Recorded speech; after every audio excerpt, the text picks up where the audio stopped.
Hello, everybody. Ron Callis here with another episode of Automation Unplugged. How's everyone doing today? It is Wednesday, August 22nd at 12:30 p.m.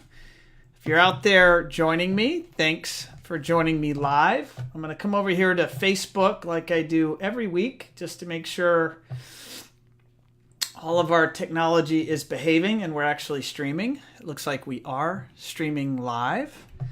It's August 22nd, so we have CEDIA just around the corner here in a couple of weeks. I can't wait to see many of you that are watching me live here, watching between now and CEDIA. Make sure to stop by our booth.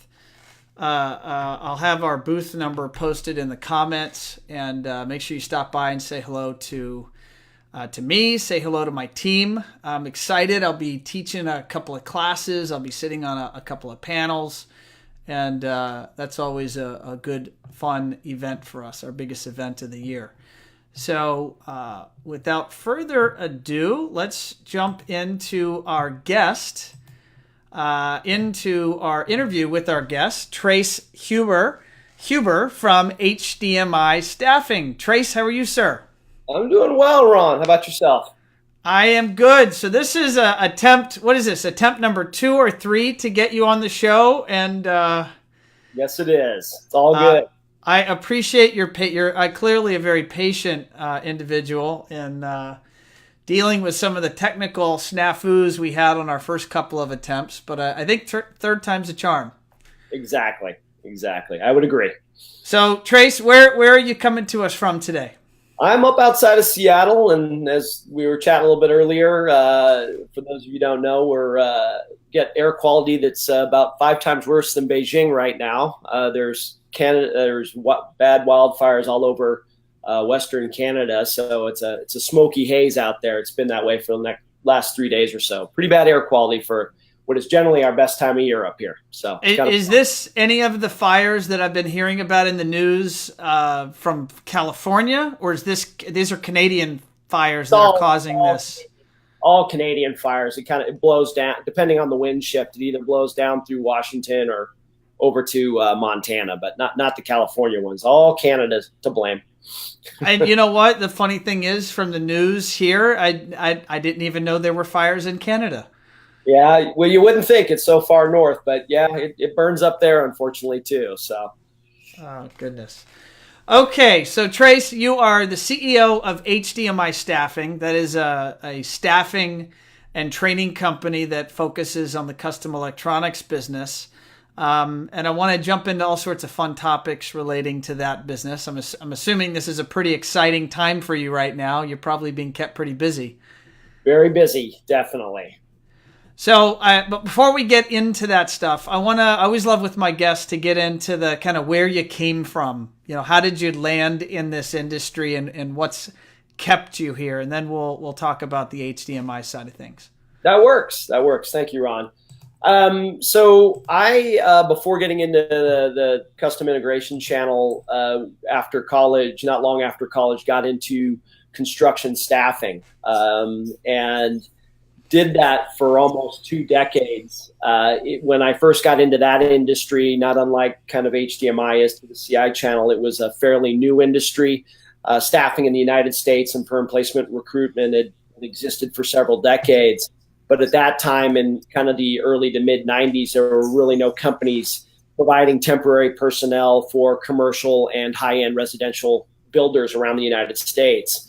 So I worked in every position within that industry, kind of started as a recruiter, got into sales, later got into operations and sales management for a couple of different companies. In both cases, those companies went national, so it afforded me the opportunity to grow offices around the United States, getting to know different locales, cities, just people and cultures of that nature. So again, kind of like the custom integration channel, a good portion of who we supplied at my previous companies were carpenters, plumbers, electricians, skilled tradespeople, journey level people to those contractors. Did that for, like I said, about 20 plus years. got a call from a recruiter inquiring about taking a director of sales position at a newly formed company called VIA, which I think many people are aware of from the industry. That was about 6 months after VIA was created. I got hired on as the national director of sales, so I was overseeing about 30 salespeople around the company, from Hawaii all the way out to Texas and parts in between. Did that. We had a very, very successful first year with the team. Really, really got to know. I was brand new to the industry, honestly. I knew nothing about custom electronics, custom integration. Got to meet some really neat people. Was later on, after about a year, took on also the operations piece of the business or management of that. So I was vice president of sales and operation up till the doors closed at VIA.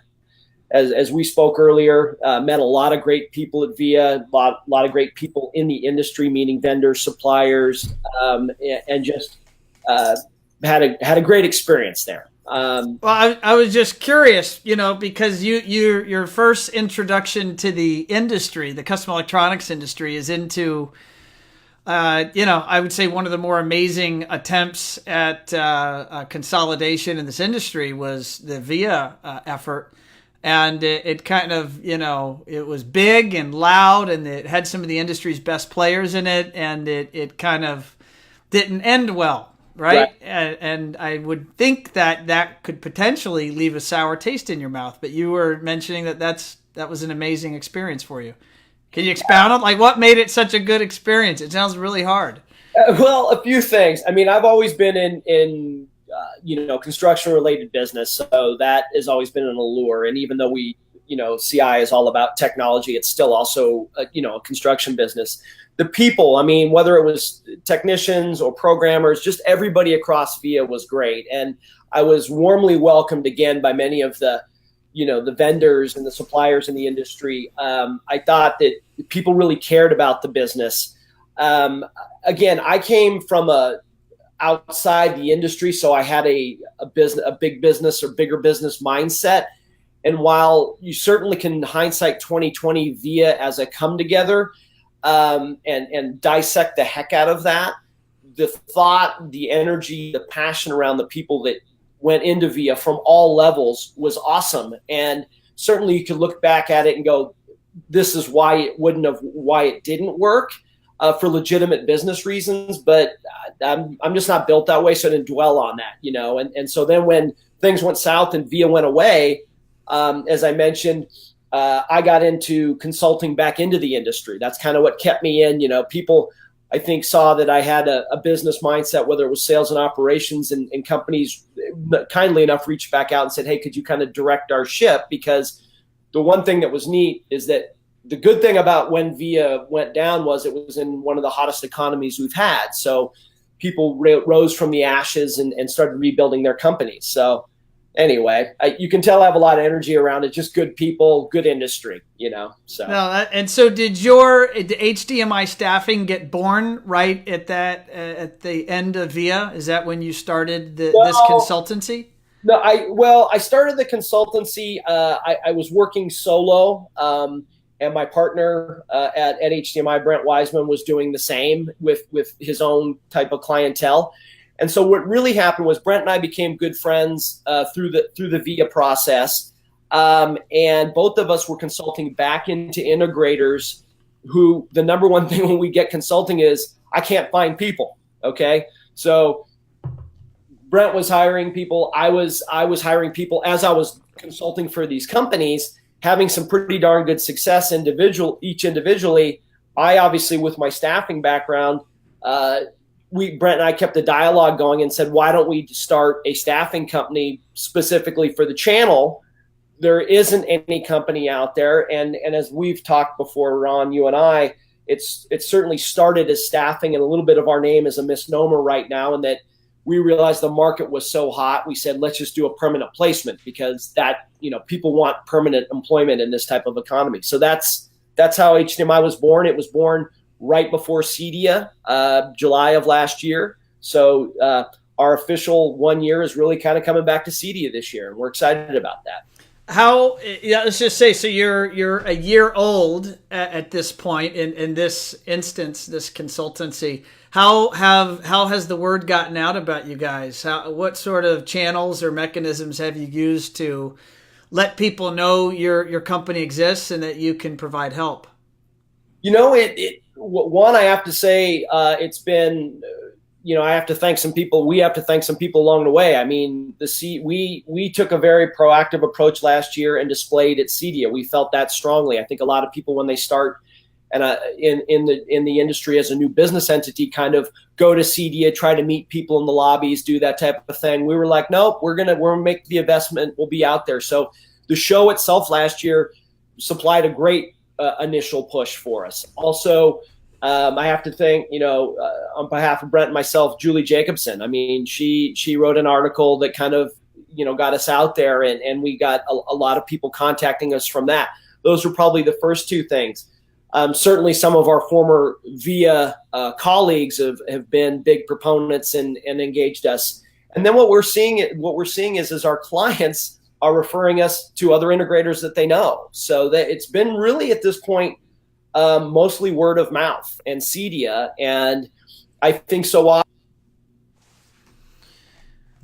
Guys, as we experienced last week, sometimes our guest drops out.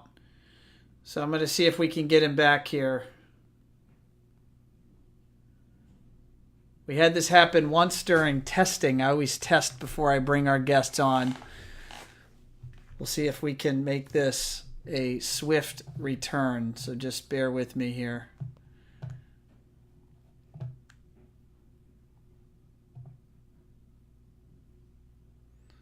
Got a nice audience going, so don't leave us. Bear with me here. All right.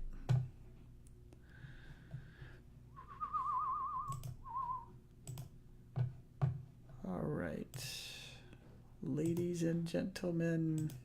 Trey, where'd you go, Trey? Okay. It is not being nice to me.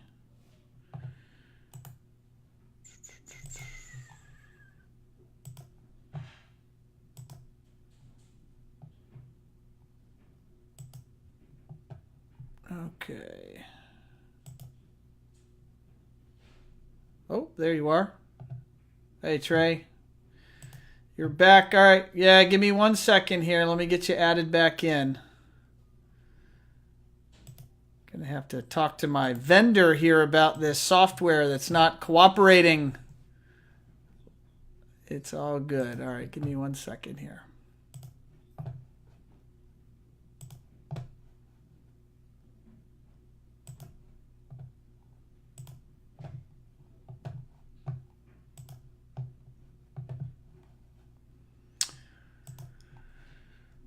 Oh, there you are.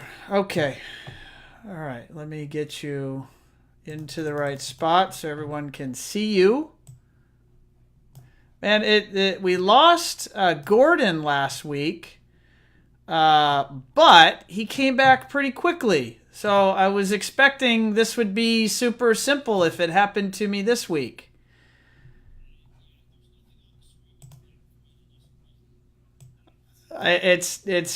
It's not you, Trace. It's me. So, all right, there you go. Now the world can see you again. Okay. And we didn't lose anybody. Our audience that was there, they hung with us. Thank you if you're out there. Yep. Apologize for that snafu. By the way, for our perseverance, give us a like, give us a share, post a comment. And if you have any questions, by the way, for Trace, please post a comment. I'm sure he'd love to answer it live. But thank you, Trace. Go ahead. No problem. Anyway, as I was saying, Ron, before we had a little bit of interruption there, the recapping, really what people come to us through is CEDIA last year, Julie, referrals from our current integrators that we're doing business with. And also, I think, this year, our second year at CEDIA is kind of, if I was a business owner, I'd be like, well, let me see if these guys stick around a year, that type of thing, maybe be able to intermingle with some people. So we're really excited about CEDIA this year. Again, We're big believers in it, and that's just really how the word's getting out there for us at this point. So I know that the economy has been hot for some time now, and thus, as you had even mentioned a few minutes ago, many integrators are looking for people, but they're not looking for temp or Right. temp to perm. They're looking for full-time, installers, programmers, project managers, salespeople. Right. And so I'm imagining most of your hiring has been permanent hires. And if you could validate that, and then I'm going to say, if we look forward, we look over the horizon, and my opinion is the economy looks a little less certain in front of us versus what was behind us the last 5 years. Do you see your model changing? Do you see that it transitions from all permanent hires? Do you see more of a temp sort of model in your future, or what are your thoughts around that? Oh, yes, Ron. I think to answer the first part of your question, all of our placements to this point have been permanent placements. That's been 100% of what we've done and our core competency. Obviously, with a long background in temporary staffing, let's face it, anything that's project or construction related is temporary in nature in the best or worst of times. I think as things cool in the economy, again, I'm not an economist, but we're all old enough now to know it's not an if, it's just a when. We will definitely be set up to do temp to perm and then just temp, where somebody says, I need a couple of installers for a 2-month push on my project. They come back to us, everything's covered, but we'll definitely migrate to where we'll have a 3-tiered offering of really temporary staffing, temp to perm, and always have the perm there. But, as the economy kind of cools, and frankly, I always look forward to that with my experience in staffing, is that there's more of a happy medium where, employers don't feel like they're over the barrel, and, employees don't, have some flexibility in where they work. So yes, we'll migrate to that. So I'm going to speak on behalf of any skeptics out there. And so some of the skeptics watching, they may say, well, how if I hire let's say we're 2 years into the future, and Right. they get a project, and a temporary person maybe seems more attractive than a permanent person, right, from a kind of what am I looking for? Financial stability standpoint. Right. How do they know that person has the technical aptitude to perform? Like what is, because I don't know of many similar examples, at least in the CEDIA space, where someone's done this, and you've been doing it for 20 years in other construction trades. So I guess I don't know what I don't know here. But how do you know if they have technical abilities that an integrator would be looking for? Well, that's an excellent question. I mean, the custom integration is certainly a much more challenging recruitment arena than some others, because as we all know, while there's some standards out there, every integrator that we meet has a different idea of what a lead tech is or what a project manager does. Do they wear multiple hats? Do they specialize? So on and so forth. And I think everybody on this podcast would know that. That's one of the reasons that Brent and I partnered is, again, myself just from years of screening electricians and carpenters, and there's no standard for carpenters in the United States, just to give you an example. So what a framer does or a high-end finished carpenter it does is analogous to this. That's another reason that on all of our screening we do, Brent Wiseman, my partner, does all the initial screening, because he's hired dozens of technicians and project managers. So he's really, do Control 4?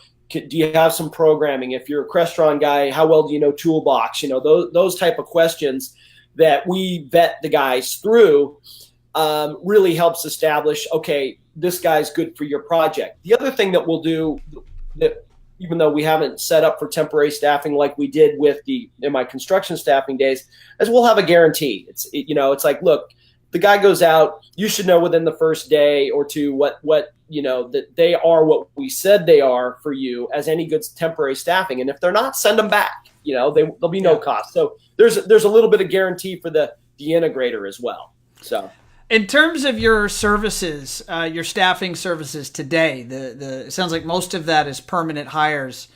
Are you doing more than permanent hires? Are you also offering other sort of coaching or consulting or training services for integration firms?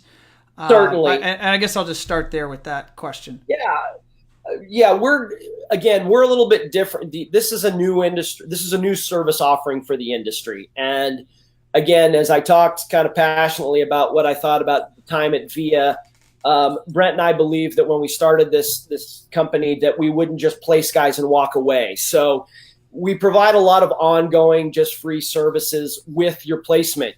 First of all, we go and see every integrator as part of the fee. So it's not an over the phone thing, whether you're in Fargo or you're in Houston or you're in Honolulu, wherever, we're going to come see you as part of it. First of all, so we're going to meet you. It's great for you. It's great for the candidate because we can describe the environment in much more detail. That's part of it. But we provide everything from job descriptions if people need that. Do you need other, do you need to be, let's say you're an integrator and you're thinking about doing shading, okay? And you're in a market where, you don't want to talk to your competitors. We'll put you in touch with somebody in another market that is a year ahead of you or a year and a half of you because there's no competitive, rub there as far as that goes. We've placed a lot of sales professionals, which I applaud integrators to do that. In a hot economy, who needs a salesperson? Well, you want to be planning for the next recession, right? Well, what we do with the sales professionals, besides just placing them, is we'll put metrics in place. We'll give you meeting agendas. I even, because of all my experience managing sales teams, will stay on for several months helping run those sales meetings. All part of the fee. There's no extra cost. There's no extra anything. On Brent's side, again, with all of his technical background, he puts a lot of our clients in touch with different services and things on a technical or operational background, provides some KPI knowledge, financial knowledge, things of that sort. So yeah, there's a lot more than just the placement, and we'll continue to do that. For some of our folks watching that are I don't want to say intimidated, but have never hired a staffing company to help them place people, what would you say to them? Why should they consider it? And then I after you address that, I'd love to hear from you, maybe give them some advice. If they how could they improve their own hiring processes?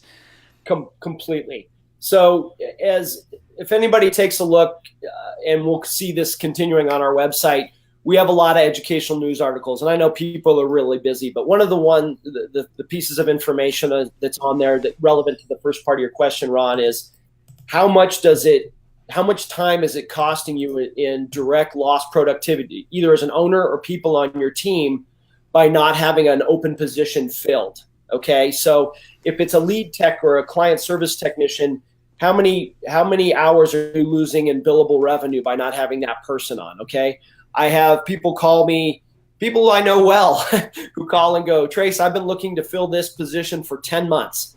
And I go, okay, so what did you lose in revenue? What did you lose in mistakes made by having too much stress on your company? So it's really the direct and indirect cost when you go, well, geez, if I go with a staffing company, whether a perm placement company like HDMI or anybody else, doesn't have to be us.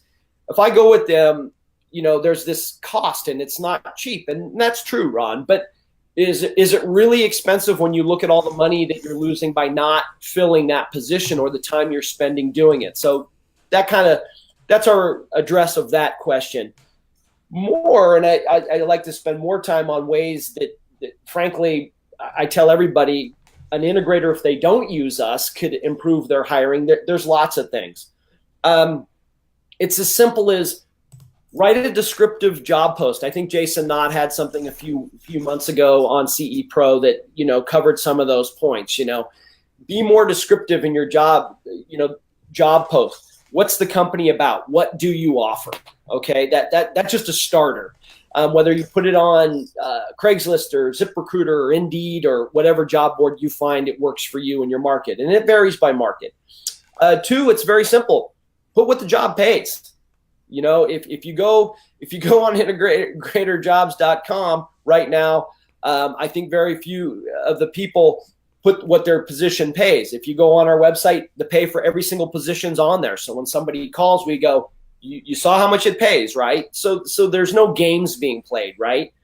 The other things that are key too are you got to be on it right away. This is the hardest part for any business owner, meaning all a recruiter does, in our case, HDMI or any recruitment firm out there, when we reach out to somebody through social media or they reach out to us through a post, we're on it generally within a half a day, sometimes sooner. Okay. If you're an integrator and you've decided to go out and post or advertise or do that, oftentimes a resume sits for a week or two. Well, they've had probably 8 to 10 job offers in that time. That resume, even though it was great, goes stale, right?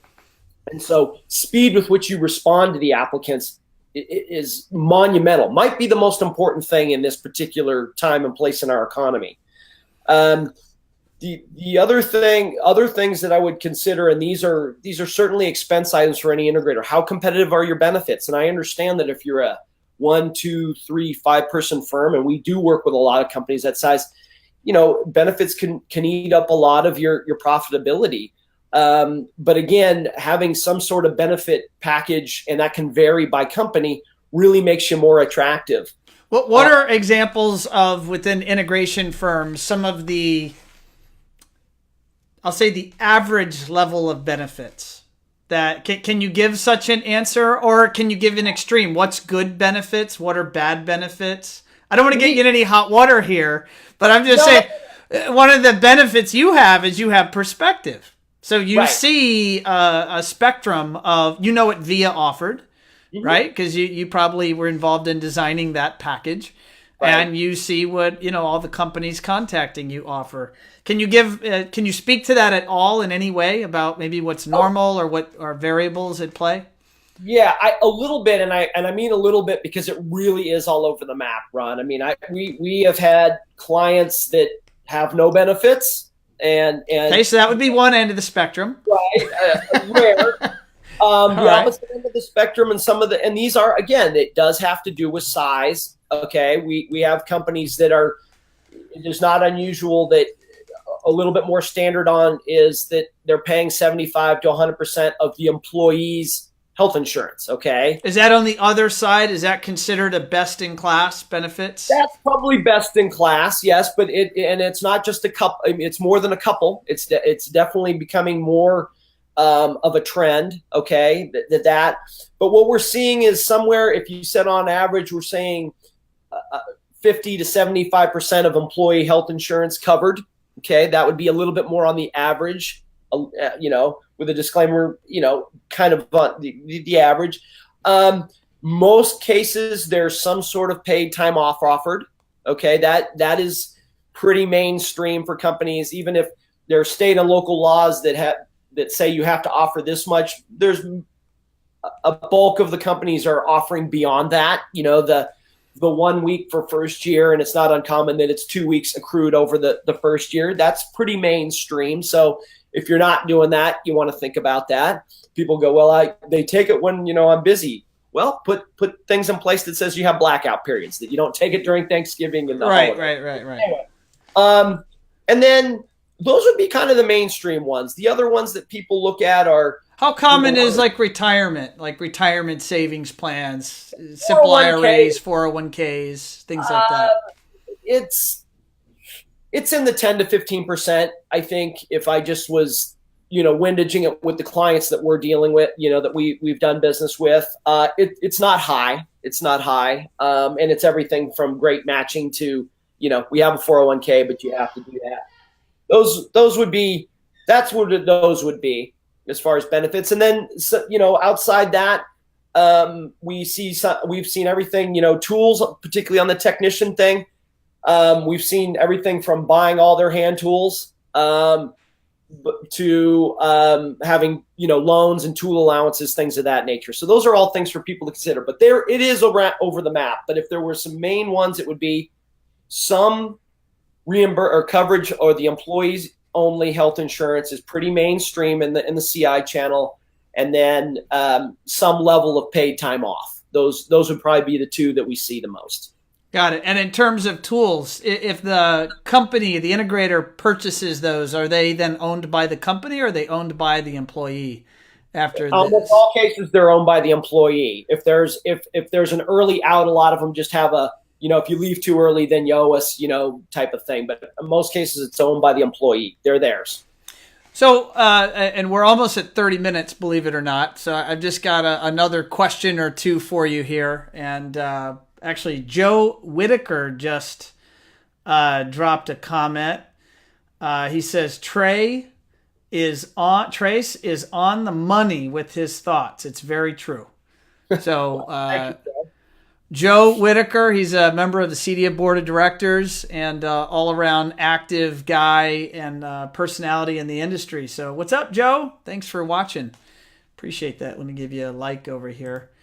But where I wanted to go here in the last few minutes, Trace, was regarding training for staff. And what are you...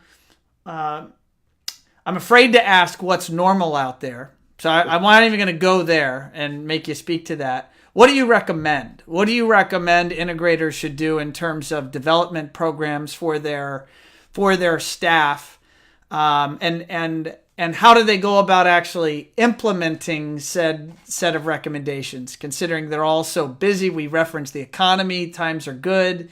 They've got lots of projects, and sometimes they don't have enough time to think straight. Right. So what should they be doing out there? Well, I don't know if it's what they should be doing. I'll kind of reframe it, Ron, and say that probably one of the main reasons that I'll start with this statement. One of the main reasons we see candidates come to us is what we like to call broken promises. Okay. It's rarely around what they're making an hour or what their salary is. Okay. That's very important for the integration, community to understand. One of the biggest ones is lack of training. Okay. So are you giving me tools that either to advance my career? So I would ask that people keep that in mind, very much in the forefront of their mind. I realize that integrators, even owners, are often out there in today's marketplace with their bags on, pulling wire, doing the work along with their teams because they're so busy. But to step back and go, what do we see for training? It really is all over the map. I think I hear everybody that you see the people that are big believers in CEDIA, so they use the upcoming CEDIA to bring their team, or even and I see it from whether it's small integrators or, small employee counts to big integrators. It really doesn't matter on size. I see people with 5 and they go, I'm bringing my whole team and my guys are going to go through the classes. Okay. I see a lot of integrators who just have their own in-house training program. They do, they have programs that they've put in place, and they take the time to make sure that they do it the, our company way, so it's not anything formalized. They have that. I'm seeing things like, Maverick out in New Hampshire, where they're starting to bring in classes there. And I'm hearing good things from other integrators about that program. So Ron, it's as diverse as there are integrators in the country. But the thing I would say, and I know that it is a very hot topic within the community, what I would say to integrators is if you want to retain the talent you have, and as Brent, my partner, always says, take a look at the very best employee you have. Did they come from somewhere else, or did you grow them? And 8 out of 10 times people look right back at us and go, we grew them because we took the time to train them. So again, it doesn't directly answer the question other than there's a varied amount there's a lot of options out there, but you have to be disciplined to make sure that, particularly as you bring technicians on, you want to hire for culture and aptitude. And we always go with that over what their skill sets are. But then if they have those things, can you expound on that? Because I'll tell a perspective I have. I know a lot of folks out there that will hire because they need they need a Crestron programmer. Right. Or they need someone that has X amount of experience, doing said task. And is it fair to say that's not the best way to hire? It's very fair, Ron. As soon as somebody engages us or we're just talking, we go, that's the reason Brent and I go to the on-site meeting and go meet, because we go, push comes to shove. Do you want culture or do you want skills? Because skills come with attitude sometimes. And I realize it's really hard when you're behind on all your projects and you got more work than you can shake a stick at, and use your example, you want this person, you want that. And we really go, if you could just take someone with rock star culture that has mechanical aptitude, because you do have to have that, and the ability to understand the business. Not everybody has that. But if you can get that person on, they become a long-term employee because you teach them your way, the ABC integration or the XYZ sound and vision way of doing business. That's much more important than the technical trainings. So. No, I agree 100%. Trace, I'm going to drop your website down here into the chat so that everyone knows how to easily find you. This has been fun. It's hard to believe that, almost 35 minutes have gone by here. It seems like a blink. I think we could talk about this topic for hours. And we actually have had a great audience as well. We have 14 people tuned in at the moment. Kapono out of Hawaii just said hello. What's up? How you doing? By the way, Kapono, tell the gang down there to stay safe. There's I think a Hurricane Lane heading your way, and from a fellow